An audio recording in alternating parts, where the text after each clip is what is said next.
Hello all, welcome to our channel Siri Educational World. After a very long time, I'm trying to do one class అండి. Actually నా throat problem వల్ల ఇన్ని days అసలు class చేయలేకపోయాను. And ఇప్పుడు కూడా voice నాకు తెలిసి చాలా లో ఉంటుంది. బట్ ఏంటంటే కనీసం రాసిన నోట్స్ అన్న కంటిన్యూషన్లో కంప్లీట్ చేద్దామనేటటువంటి ఒకే ఒక ఉద్దేశంతో ఈ క్లాస్ ట్రై చేస్తున్నాను. మీ కామెంట్స్ని, మీ ఒపీనియన్స్ని, క్లాస్ వాయిస్ ఎలా ఉంది, మీకు ఇది ఓకేనా అనే విషయాన్ని నాకు తప్పకుండా కామెంట్ సెక్షన్లో చెప్పండి. దాన్ని బట్టి నేను నెక్స్ట్ క్లాస్ చేయాలా వద్దా అనేది చూస్తాను. ఎందుకంటే చాలా ప్రాబ్లంగా ఉందండి గొంతు. అండ్ ఇంకొకటి ఏంటంటే చాలామంది నా హెల్త్ బాగాలేనప్పటి నుంచి టెలిగ్రామ్లోను అండ్ కామెంట్స్లోను మీ హెల్త్ అలా ఉంది అని చెప్పేసి మీ కన్సర్న్స్ని చూపిస్తూనే ఉన్నారు. థ్యాంక్ యూ సో మచ్ అండి. లేట్ చేయకుండా ఈ క్లాస్లో వచ్చేసి మనం ప్రీవియస్గా 7th క్లాస్ సోషల్లో 10th లెసన్ వరకు చెప్పుకొని ఆపేసాం కదండి. సో 11th లెసన్ అనేది మనం స్టార్ట్ చేద్దాము. 11th లెసన్ నేమ్ వచ్చేసి కొత్త రాజ్యాలు రాజులు. ఇందులో ఫస్ట్ పాయింట్ అండి, 7వ శతాబ్దం తర్వాత చాలా కొత్త రాజవంశాలు పుట్టుకొచ్చాయి. సాధారణ శకం 700 నుంచి 1000 మధ్య ఉత్తర, మధ్య, తూర్పు భారతదేశంలోని ముఖ్యమైనటువంటి రాజవంశాలు అంటే 7 నుంచి 12 శతాబ్దాల మధ్య కాలం ఏదైతే ఉందో ఆ కాలంలో మధ్య, ఉత్తర అండ్ మధ్య తూర్పు భారతదేశంలోని ముఖ్యమైనటువంటి రాజవంశాలు ఏదైతే ఉన్నాయో అందులో కొన్ని ఇక్కడ ఇచ్చారండి. అవి ఏంటో చూద్దాము. ఫస్ట్ వన్ వచ్చేసి చహమానులు, నెక్స్ట్ తొమరులు, చందేలులు, గద్వాలులు, పాలలు, సేనలు, గురుడులు, చేర, గుహిలలు, గూర్జర ప్రతిహారులు, చాళుక్యులు, రాష్ట్రకూటులు, పరామారులు, గాంగేయులు, షాహీలు, పాండ్య, వీరంతా కూడా ఇది వచ్చేసి ఒక మ్యాప్ రూపంలో ఇచ్చారండి. ఇండియా మ్యాప్ ఇచ్చేసి అందులో మధ్య, ఉత్తర, మధ్య తూర్పు భారతదేశంలో ఉన్నటువంటి ముఖ్యమైన రాజవంశాలు ఏవైతే ఉన్నాయో వాటన్నింటినీ మ్యాప్ పాయింటింగ్ మాదిరి ఇక్కడ ఇచ్చారండి. సో వాటిని నేను ఇలా రాశాను అనమాట. నెక్స్ట్ వచ్చేసి రాజులు తమ సామంతులు తమకు కానుకలు తేవాలని, వారి ఆస్థానాల్లో ఉండాలని, సైనిక సహాయం అందించాలని ఆశించేవారు. నెక్స్ట్ సామంతులకు అధికారం, సంపద లభించినటువంటి క్రమంలో తమకు తామే మహాసామంతులుగా, మహామండలేశ్వరులుగా అంటే ఒక ప్రాంతానికి లేదా పరిధికి గొప్ప దేవుడు అనేటటువంటి మీనింగ్ వస్తుందండి మహామండలేశ్వరులు అంటే. సో ఈ విధంగా వారు ప్రకటించుకునేవారు. ఎవరు?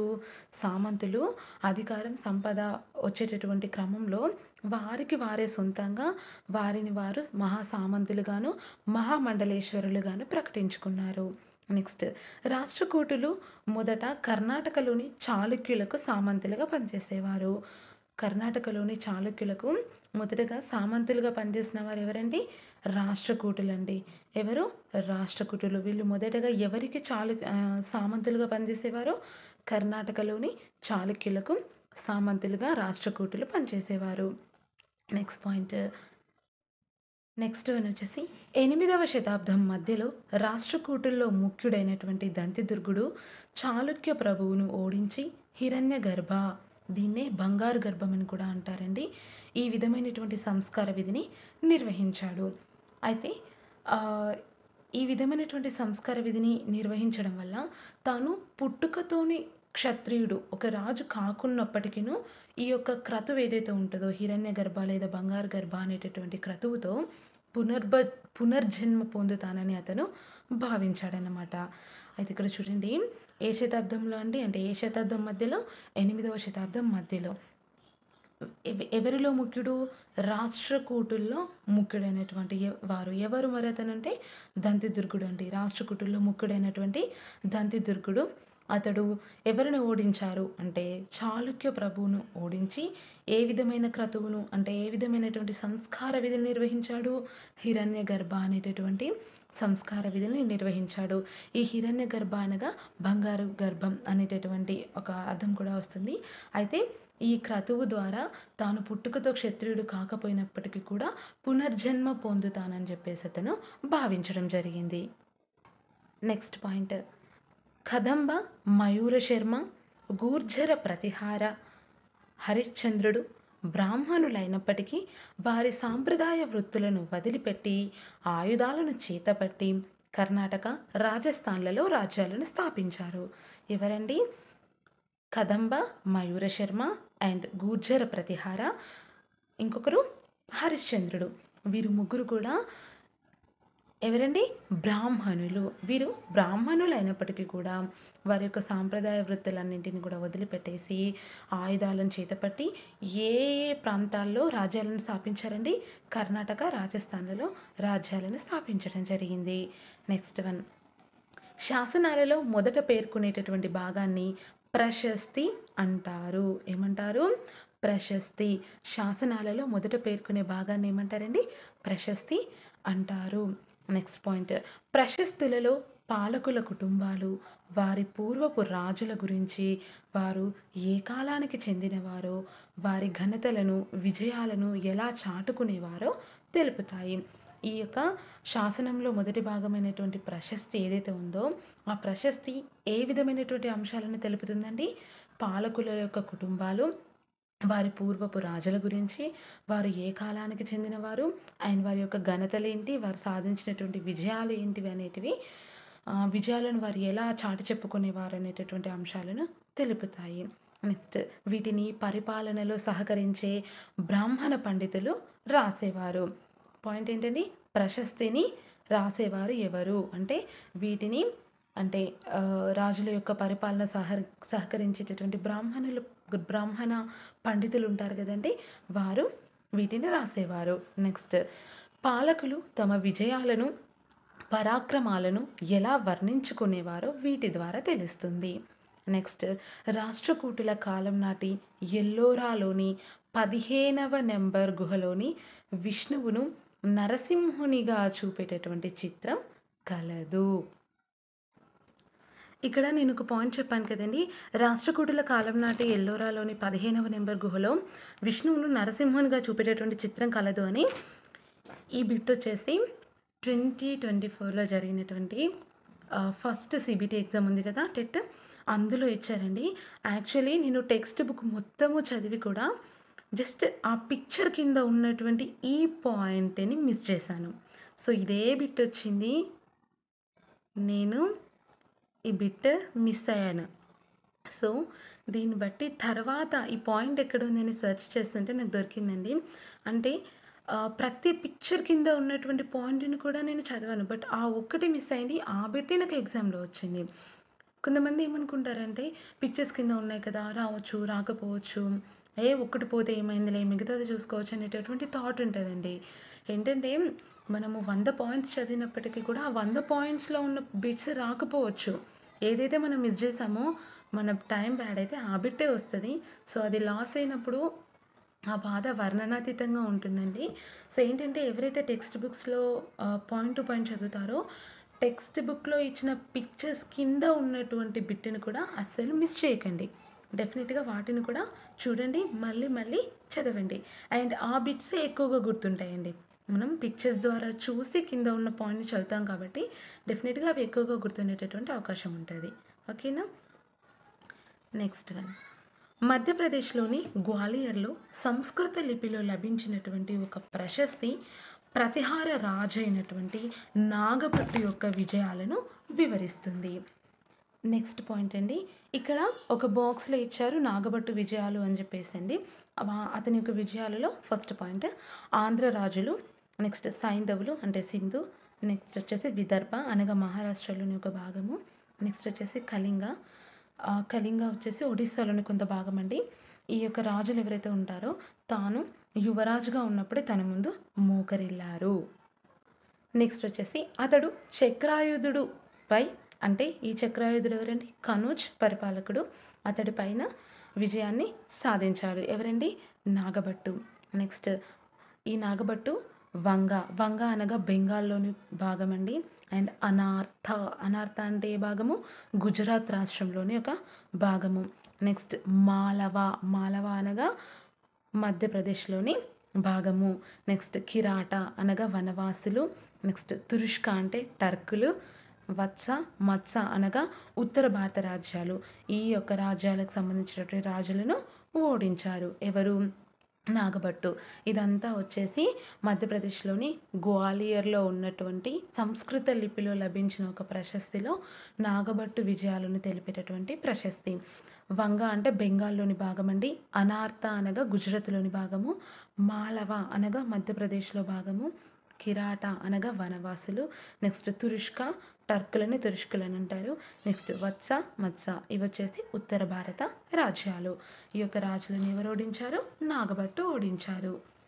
నెక్స్ట్ పాయింట్, సాధారణ శకం 9వ శతాబ్దం నాటి పాలకుల భూదాన తామ్ర ఫలకాల గుచ్ఛం కొంత సంస్కృతంలో కొంత తమిళంలో రాయబడి ఈ తామ్రపత్రాలపై రాజముద్రలు వేసి అధికారికంగా ధృవీకరించారు. నెక్స్ట్ పాయింట్, కాశ్మీర్ను పాలించిన రాజుల చరిత్రపై 12వ శతాబ్దంలోనే అసాధారణమైన పెద్ద సంస్కృత పద్యం ఉంది. మరి ఈ పద్యాన్ని ఎవరు రాశారు అంటే కల్హణుడు రాశాడు. అండ్ ఇక్కడ ఈ కల్హణుడు శాసనాలు, రాతప్రతులు, పూర్వచరిత్రల దృష్టాంతాలు వంటి వివిధ వనరులు ఏవైతే ఉంటాయండి వాటిని అతని యొక్క రచనలకు వినియోగించడం జరిగింది. నెక్స్ట్, చోళుల భూదాన పత్రం తమిళంలో ఉంది. చోళుల యొక్క భూదాన పత్రం ఏ భాషలో ఉంటుందండి? తమిళంలో ఉండడం జరిగింది. అయితే ఇందులో పండ్ల చెట్లు, నీరు, భూమి, ఉద్యానవనం, చెట్లు, బావులు, ఖాళీ స్థలాలు, పచ్చిక బయళ్ళు, ఒక గ్రామం, పుట్టలు, వేదికలు, కాలువలు, గుంతలు, నదులు, ఒండ్రు భూమి, చెరువులు, ధాన్యాగారాలు, చేపల చెరువులు, తేనె పట్టులు, లోతైన సరస్సులు గల భూమి సరిహద్దులను మట్టి కట్టలు, పొదలు నాటి గుర్తించాం. ఈ విధంగా ఈ యొక్క చోళులకు సంబంధించినటువంటి భూదాన పత్రంలో రాసి ఉంది. అండ్ ఇదే కాకుండా నెక్స్ట్ వచ్చేసి ఈ భూమిని స్వీకరించే వారు ఎవరైతే ఉన్నారో దీనిపై పన్నులు వసూలు చేస్తారనమాట. అయితే ఇక్కడ ఇంకా కొన్ని పాయింట్స్ ఇచ్చారండి. నేను వచ్చేసి ఇక్కడ రాయలేదు, అవేంటో చెప్తాను. ఈ భూమి స్వీకరించేవారు దీనిపై పన్నులు వసూలు చేస్తారు. అండ్ ఇతడు న్యాయమూర్తులు విధించేటటువంటి జరిమానాలను, తమలపాకులపై పన్ను, నేతగుడ్డలపై, వాహనాలపై పన్నులు వసూలు చేస్తాడు. అండ్ అతడు కాల్చిన ఇటుకలతో పెద్ద గదులను పై అంతస్తులతో నిర్మించవచ్చు, చిన్న పెద్ద బావులను త్రవ్వించవచ్చు, చెట్లను పొదలను నాటవచ్చు, నీటిపారుదలకు అవసరమైతే కాలువలు నిర్మించవచ్చు. అతడు నీరు వృధా కాకుండా కట్టలను నిర్మించాలి. ఇదంతా ఎందులో ఉందండి? చోళుల యొక్క భూదాన పత్రంలో ఉంది. అండ్ ఆ భూదాన పత్రం వచ్చేసి తమిళంలో పేర్కొనడం జరిగింది. అండ్ ఇక్కడ ఈ పాయింట్స్ని ఎందుకు చెప్పానంటే ఎప్పుడు ఎక్కడ ఇందులో నుంచి ఏ చిన్న పాయింట్ని కూడా మిస్ అవ్వద్దు కదండి. ఇందులో ఏ చిన్న పాయింట్ అయినా సరే ఏ విధంగా ఇస్తారనేది తెలియదు కాబట్టి నేను ఇక్కడ పాయింట్స్ రాయకపోయినా సరే టెక్స్ట్ బుక్లో నుండి చెప్తున్నాను. నెక్స్ట్ వన్, కొత్త రాజులలో ఎక్కువగా మహారాజాది రాజా అనగా గొప్ప రాజు, రారాజు అని. నెక్స్ట్, త్రిభువన చక్రవర్తి అనగా అర్థం ఏంటండి? ముల్లోకాలకు రాజు మొదలైనటువంటి బిరుదులను కలిగి ఉండేవారు. కొత్త రాజుల్లో ఎక్కువగా ఏ విధమైనటువంటి బిరుదులను కలిగి ఉండేవారండి? ఫస్ట్ వన్ వచ్చేసి మహారాజాది రాజా అంటే అర్థం ఏంటి? గొప్ప రాజు, రారాజు. నెక్స్ట్, త్రిభువన చక్రవర్తి అనగా ముల్లోకాలకు రాజు. ఈ విధమైనటువంటి బిరుదులను కలిగి ఉండేవారు. నెక్స్ట్, వారు సామంతులు, రైతు సంఘాలు, వ్యాపారస్తులు, బ్రాహ్మణుల సంఘాలతో అధికారాన్ని పంచుకునేవారు. ప్రతి రాజ్యంలో రైతులు, పశుపోషకులు, చేతి వృత్తుల వారి నుండి, వ్యాపారుల నుండి ఉత్పత్తి చేసిన మరియు అమ్మిన దానిలో భాగం తీసుకునేవారు. నెక్స్ట్, ఈ పన్నుల రూపంలోని వనరులను పరిపాలనకు, దేవాలయాల నిర్మాణానికి, కోటల నిర్మాణానికి వినియోగించేవారు. నెక్స్ట్ వన్, యుద్ధాల ద్వారా పొందిన కప్పంను వ్యాపార మార్గాల అభివృద్ధికి వెచ్చించేవారు. అండ్ గంగా నది లోయ ప్రాంతంలోని కనోజ్ ప్రాంతంపై నియంత్రణ కొరకు గూర్జర ప్రతిహారులు, రాష్ట్రకూటులు, పాలవంశపు రాజులు అనేక శతాబ్దాలు పోరాడారు. ఇందులో 3 పక్షాలు పాల్గొనడం జరిగింది. ఎందులో అండి? ఈ యొక్క గంగా నదిలోయ ప్రాంతంలోని కనోజ్ అనేటటువంటి ప్రాంతం ఉంది కదా, దానిపైన నియంత్రణ కొరకు అంటే ఈ గూర్జల ప్రతిహారులు, రాష్ట్రకూటులు, పాలవంశులని అనేక శతాబ్దాల వరకు పోరాడారని చెప్పాం కదండి. అయితే ఇందులో మరి ఎన్ని పక్షాలు పాల్గొన్నాయండి? 3 పక్షాలు. అవేంటి? ఇక్కడ ఆల్రెడీ చెప్పాను కదా! గుర్జర ప్రతిహారులు, రాష్ట్రకూటులు, పాలవంశపు రాజులు. సో, ఇలా 3 పక్షాలు పాల్గొన్నాయి కనుక చరిత్రకారులు దీన్నే త్రైపాక్షిక పోరాటం అన్నారు. ఏమన్నారండి? త్రైపాక్షిక పోరాటం. మరి ఈ త్రైపాక్షిక పోరాటంలో పాల్గొన్నటువంటి 3 పక్షాలేవి? గుర్జర ప్రతిహారులు, రాష్ట్రకూటులు, పాలవంశపు రాజులు. మనకి ఇలా ఇవ్వొచ్చండి త్రైపాక్షిక పోరాటంలో లేనటువంటి పక్షం ఏది అని చెప్పేసి. ఈ 3 ఇచ్చి ఇంకొకటి లేనిది ఇవ్వచ్చు. సో, మనం లేనిది గుర్తించాలి అంటే ఉన్న 3 ఖచ్చితంగా గుర్తుపెట్టుకోవాలి కదండి. అదనమాట. నెక్స్ట్ సాధారణ శకం 997 నుండి 1030 వరకు ఆఫ్ఘనిస్తాన్ను పాలించినటువంటి గజ్నీ మొహమ్మద్ ఆసియా, ఇరాన్, భారత ఉపఖండ, వాయువ్య ప్రాంతాలకు తన రాజ్యాన్ని విస్తరించాడు. నెక్స్ట్ పాయింట్, మహమ్మద్ గజ్నీ దోచుకున్నటువంటి అంటే అతను భారతదేశం పైన అనేక సార్లు దాడి చేశారండి. అండ్ గుజరాత్లోని సోమనాథ ఆలయంతో సహా సంపన్నమైనటువంటి దేవాలయాలను విధ్వంసం చేసి దోచుకోవడం జరిగింది. ఎవరు? మహమ్మద్ గజ్నీ. ఓకేనా? అతడు అంటే మహమ్మద్ గజ్నీ దోచుకున్నటువంటి సంపదలో చాలా భాగంతో రాజధాని నగరాన్ని గజ్నీలో నిర్మించాడు. చాలామంది పీడిఎఫ్స్ అడుగుతున్నారండి. టెలిగ్రామ్ గ్రూప్లో సిరి ఎడ్యుకేషనల్ వరల్డ్ అనేటటువంటి టెలిగ్రామ్ గ్రూప్లో ఆల్రెడీ నేను 8th క్లాస్ వరకు తెలుగు, 10th వరకు బయోసైన్స్ అండ్ సోషల్ వచ్చేసి 6th, 7th క్లాసెస్ ఆల్రెడీ పెట్టేశానండి పీడిఎఫ్స్. మీరు వాటిని చూసి డౌన్లోడ్ చేసుకోవచ్చు. అండ్ ఈ 7th క్లాస్ సోషల్ ఈ కంటిన్యూషన్లో ఉన్న క్లాసెస్ నోట్స్ కూడా ఆల్రెడీ పీడిఎఫ్ ఇచ్చేసాను. 9th, 10th తెలుగు కూడా వెరీ సూన్. ఒకవేళ నా వాయిస్ కనుక మీ అందరికీ ఓకే అంటే ఆ క్లాసెస్ కూడా మెల్లిమెల్లిగా కంటిన్యూ చేస్తాను. ఓకేనా? అండ్ నెక్స్ట్ పాయింట్ వచ్చేసి మహమ్మద్ గజ్నీ భారత ఉపఖండం గురించి రచనలు చేసే పనిని ఆల్ బిరూని అనేటటువంటి పండితునికి అప్పగించాడు. ఎవరికి అప్పగించాడు? ఆల్ బిరూని అనేటటువంటి పండితుడికి. మరి దేని గురించి రచనల కోసం ఆ పండితుడికి అప్పగించాడండి? భారత ఉపఖండం గురించినటువంటి రచనలు చేసే పనిని ఆల్ బిరూని అనేటటువంటి పండితుడికి ఎవరు? మహమ్మద్ గజ్నీ అప్పగించడం జరిగింది. నెక్స్ట్ పాయింట్, కితాబ్ అల్ హింద్. కితాబ్ అల్ హింద్ అని పిలువబడేటటువంటి ఒక అరబిక్ గ్రంథం చరిత్రకారులకు ఆధారమైంది. నెక్స్ట్ దీన్ని రాయడానికి ఈ అల్ బిరూని అనేటటువంటి పండితుడు సంస్కృత పండితులను సంప్రదించడం జరిగింది. నెక్స్ట్ చౌహానులుగా పిలువబడిన చహమానులు ఢిల్లీ, అజ్మీర్ ప్రాంతాలను పాలించారు. నెక్స్ట్ పాయింట్, వారు పశ్చిమం, తూర్పు వైపు రాజ్య విస్తరణ చేయుటకు ప్రయత్నం చేశారు. ఎవరండి? చౌహానులుగా పిలువబడినటువంటి చహమానులు ఢిల్లీ, అజ్మీర్ ప్రాంతాలను పాలించారు కదా. సో వారు ఆ చౌహాన్లు ఏం చేశారండి? పశ్చిమం, తూర్పు వైపు రాజ్య విస్తరణ చేయడానికి ప్రయత్నించారు. నెక్స్ట్ గుజరాత్లోని చాళుక్యులు, పశ్చిమ ఉత్తరప్రదేశ్లోని గహద్వాలులు చౌహానులను వ్యతిరేకించారు. నెక్స్ట్ ఆఫ్ఘన్కు చెందిన మహమ్మద్ గోరీని 1191లో చౌహాన్ వంశస్థుడైనటువంటి 3వ పృథ్వీరాజ్ ఓడించాడు.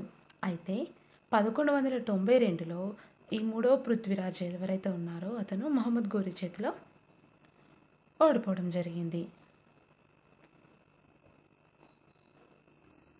నెక్స్ట్ పాయింట్, దక్షిణ భారతదేశంలో సమగ్రంగా రాసిన చరిత్రలో చోళుల పాలన ఒకటి.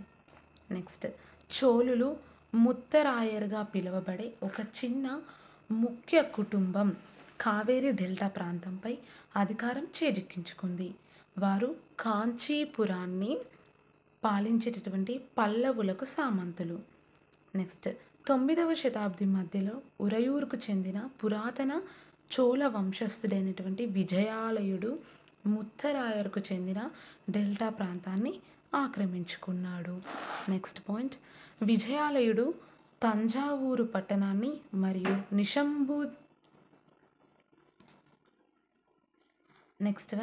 విజయాలయుడు తంజావూరు పట్టణాన్ని మరియు నిశంభుసూదిని దేవతకు దేవాలయాన్ని నిర్మించారు. తంజావూరు పట్టణాన్ని నిర్మించింది ఎవరండి? విజయాలయుడు. మరియు నిశంభసూదిని దేవతకు దేవాలయాన్ని నిర్మించింది ఎవరండి? విజయాలయుడు. మరి విజయాలయుడు ఏ వంశానికి చెందినవాడండి? చోళ వంశానికి చెందినటువంటి వాడు. నెక్స్ట్ పాయింట్, చోళులలో అతి శక్తివంతుడైన మొదటి రాజరాజు సాధారణ శకం 985లో అధికారంలోకి వచ్చి పాండ్య, పల్లవ, ఉత్తర దక్షిణ ప్రాంతాలు వీరి రాజ్యంలో అంతర్భాగమైనాయి అండ్ సామ్రాజ్య పరిపాలనను పునర్వ్యవస్థీకరించాడు. నెక్స్ట్, మొదటి రాజరాజు కుమారుడైనటువంటి మొదటి రాజేంద్రుడు తన తండ్రి విధానాలను కొనసాగించి గంగా నది లోయ, శ్రీలంక, ఆగ్నేయ ఆసియా ప్రాంతాలను ఆక్రమించాడు. నెక్స్ట్ పాయింట్, మొదటి రాజేంద్రుడు తంజావూరులో గంగైకొండ, చోళాపురంలో నిర్మించిన పెద్ద దేవాలయాలు అద్భుత నిర్మాణానికి, శిల్పకళకు నిదర్శనాలు. నెక్స్ట్ పాయింట్, దేవాలయాలు కేవలం పూజా కేంద్రాలుగా మాత్రమే కాకుండా ఆర్థిక, సాంఘిక, సాంస్కృతిక జీవన కేంద్రాలుగా వెలిసాయి. నెక్స్ట్, దేవాలయాలలో అనుబంధమైనటువంటి చేతి వృత్తి పనివారు చాలా వరకు ప్రత్యేకమైనటువంటి కాంస్య విగ్రహాలను తయారు చేసేవారు అండ్ చోళుల కాంస్య విగ్రహాలను ప్రపంచంలో అందమైన వాటిగా పరిగణించారు. అనేక విగ్రహాలు దేవతలవి కాగా కొన్ని భక్తులవి కూడా ఉన్నాయి. నెక్స్ట్ పాయింట్, చోళులు వ్యవసాయంలో నూతన అభివృద్ధి చర్యలను చేపట్టడం ద్వారా చాలా విజయాలు సాధించగలిగారు. కావేరీ నది పాయలు పొలాలకు నీరు అందించేవి. నెక్స్ట్, తమిళనాడులోని ఇతర ప్రాంతాల్లో అంతకుముందే వ్యవసాయం అభివృద్ధి చెందినప్పటికీ 5-6 శతాబ్దాల మధ్యకాలంలోనే పెద్ద మొత్తంలో విస్తరించింది అండ్ చాలా ప్రాంతాల్లో సంవత్సరానికి 2 పంటల్ని కూడా పండించేవారు. నెక్స్ట్ పాయింట్, రాజుకు సహకరించుటకు మంత్రి మండలి ఉండేది. అతనికి బలమైన సైన్యం, నౌకాదళం ఉండేది. రాజ్యమును మండలాలుగా విభజించేవారు. మండలాలను తిరిగి వలనాడులు, నాడులుగా విభజించేవారు. రైతుల స్థిర నివాసాలను ఊరు అనేవారు. రైతుల యొక్క స్థిర నివాసాలను ఏమనేవారంటే ఊరు అని పిలిచేవారు. ఇలాంటి ఊరులు కొన్ని కలిసి నాడుగా ఏర్పడేవి. కొన్ని ఊర్లు కలిసి ఎలా ఏర్పడేవండి? నాడుగా. పాయింట్, వెల్లాల కులానికి చెందిన సంపన్నులైన రైతులు చోళుల ప్రభుత్వంలో నాడులకు సంబంధించినటువంటి పాలనా వ్యవహారాలని చూసేవారు. నాడులు అంటే ఏంటండి?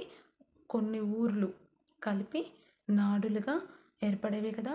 సో ఈ నాడులు పిలువబడేటటువంటి ప్రాంతాలకి వెల్లాల కులానికి చెందిన కొంచెం రిచ్గా ఉన్నటువంటి రైతులు ఎవరైతే ఉంటారో వారు చోళుల ప్రభుత్వంలో ఈ యొక్క నాడులకు సంబంధించినటువంటి పాలన వ్యవహారాలన్నీ కూడా చూసేవారు. నెక్స్ట్ పాయింట్, చోళరాజులు ధనవంతులైన భూస్వాములకు మువ్వెంద వేలన్ అంటే ముగ్గురు రాజులకు సేవలను అందించే రైతు లేదా వేలన్. మువ్వెంద వేలన్ అంటే అర్థం ఏంటండి? ముగ్గురు రాజులకి సేవలు అందించేటటువంటి రైతు లేదా వేలన్ అనేటటువంటి బిరుదుని అండ్ అదేవిధంగా అరయూర్ అంటే ముఖ్యుడు అని అర్థం అండి. ఇలాంటి గౌరవ సూచకమైనటువంటి బిరుదులను ఇస్తూ కేంద్ర స్థాయిలో రాజ్యానికి సంబంధించినటువంటి ముఖ్యమైన బాధ్యతలను అప్పగించేవారు. నెక్స్ట్ వచ్చేసి భూములలో రకాలు. ఇది చోళుల యొక్క శాసనాల ప్రకారం భూములు ఎన్ని రకాలు అనేది ఇక్కడ ఇచ్చారండి. అందులో ఫస్ట్ వన్ వచ్చేసి వెల్లన్ వాగై. వెల్లన్ వాగై అంటే బ్రాహ్మణేతర రైతులకు చెందినటువంటి భూమి. బ్రాహ్మణులు కాకుండా ఇతరులు ఉంటారు కదండి రైతులు, వారికి చెందినటువంటి భూమి వెల్లన్ వాగై. బ్రహ్మదేయ అంటే బ్రాహ్మణ్స్కి బహుకరించినటువంటి భూమి. నెక్స్ట్ శాలభోగ, పాఠశాల నిర్వహణకు ఉపయోగించేటటువంటి భూమిని శాలభోగ అంటారు. నెక్స్ట్ దేవదాన తిరునామత్తుక్కని. దేవదాన మరియు తిరునామత్తుక్కని అంటే దేవాలయాలకు బహుకరించినటువంటి భూమిని దేవదాన లేదా తిరునామత్తుక్కని అని పిలిచేవారు. నెక్స్ట్ పల్లిచందం అంటే జైన సంస్థలకు విరాళం ఇచ్చినటువంటి భూమి ఏదైతే ఉంటుందో దాన్ని పల్లిచందం అని పిలిచేవారు. నెక్స్ట్ పాయింట్ వచ్చేసి ప్రతి బ్రహ్మదేయం పేరుగాంచిన బ్రాహ్మణ భూస్వాములచే కూడినటువంటి సభ సంరక్షణలో ఉండేది. అండ్ నగరం అనే వర్తక సంఘాలు కూడా పరిపాలనా వ్యవహారాల్లో సందర్భానుసారంగా పాల్గొనేవి. నెక్స్ట్ పాయింట్, సభ ఏ విధంగా నిర్వహించేవారో తమిళనాడులోని చంగల్పట్టు జిల్లాలోని ఉత్తరమేరూరు శాసనం పేర్కొంది. చూడండి, తమిళనాడులోని చంగల్పట్టు జిల్లాలో ఉత్తరమేరూరు శాసనము ఏదైతే ఉందో అది దేని గురించి వివరించేదండి? సభ అనేది ఏ విధంగా నిర్వహించేవారు అనే అంశాన్ని వివరంగా పేర్కొనడం జరిగింది. ఎందులో? ఉత్తరమేరూరు శాసనం. మరి ఈ శాసనం ఎక్కడ ఉంది? తమిళనాడులోని చంగల్పట్టు జిల్లాలో. నెక్స్ట్, సభలో నీటిపారుదల, వసతులకు, తోటలు, దేవాలయాలు మొదలైన వాటిని సంరక్షించుటకు ప్రత్యేక కమిటీలు ఉండేవి. నెక్స్ట్, కమిటీ సభ్యుల యొక్క పేర్లను తాటాకుల ముక్కలపై రాసి చిన్న బాలుతో ఒక్కో ముక్కను ఒక్కొక్క కమిటీ కోసం తీయించేవారు. నెక్స్ట్, సభ్యులుగా కొనసాగాల్సినటువంటి వారందరూ విధిగా పన్ను చెల్లించేటటువంటి భూమిని కలిగి ఉండాలి. ఇక్కడ ఎవరైతే సభ్యులుగా ఈ యొక్క సభలో సభ్యులుగా కొనసాగాల్సిన వారు ఉంటారు కదండి, వారి యొక్క విధిగా పన్నును చెల్లించేటటువంటి భూమిని ఖచ్చితంగా కలిగి ఉండాలి. నెక్స్ట్, వారికి సొంతంగా ఇల్లు ఉండాలి. వారి యొక్క వయసు 35 నుంచి 70 సంవత్సరాల మధ్యలో ఉండాలి. అండ్ ఖచ్చితంగా వారు వేదాలను గురించి తెలిసి ఉండాలి. పాలనా విషయాలు తెలిసిన వారై నిజాయితీగా ఉండాలి. అండ్ గత 3 సంవత్సరాలుగా ఏదైనా కమిటీ సభ్యుడిగా కొనసాగితే అతడు మరొక కమిటీ సభ్యుడిగా కాకూడదు. అండ్ గతంలో లెక్కలు చూపని వారు కానీ వారి బంధువులు కానీ ఈ ఎన్నికల్లో పోటీ చేయకూడదు. బాగున్నాయి కదండి రూల్స్. నెక్స్ట్, రాజులు శక్తివంతుల గురించి శాసనాలు తెలియజేస్తుండగా 12వ శతాబ్దానికి చెందిన తమిళ భాషలోని పెరియ పురాణం సామాన్యులను గురించి తెలియజేస్తుంది. ఓకేనా? ఇది వచ్చేసి 11th లెసన్ అండి, కొత్త రాజులు. If you like the video, don't forget to like, share and subscribe to our channel, and don't forget to comment your suggestions and opinions. Thanks for watching.